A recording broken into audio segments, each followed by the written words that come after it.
And in 272 words, delivers the Gettysburg Address.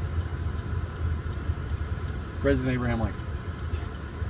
Do you have the speech memorized yet? No, 47 years ago. Okay, that's a good start. That's a good start. You know what 47 years ago means? 47 years ago? Close, 87 years ago, yep.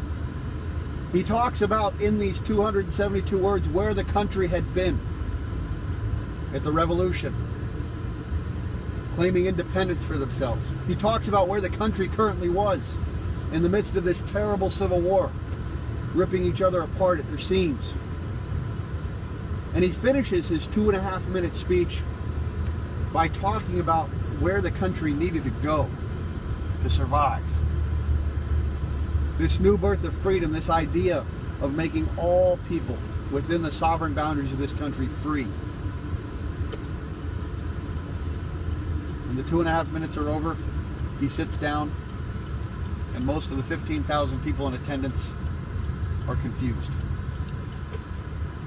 Many of them probably couldn't even hear it.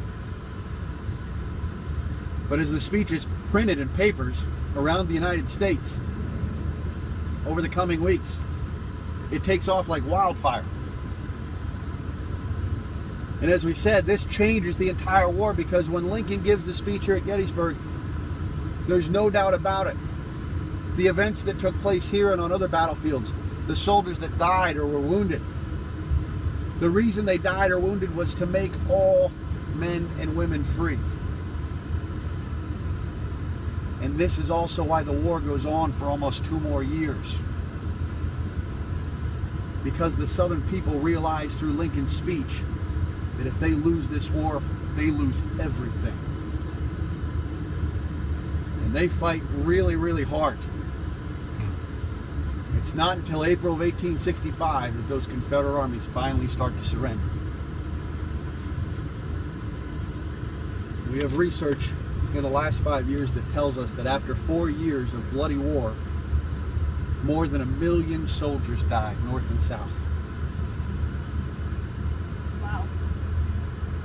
But those 1 million deaths make 4.5 million people free. For all time.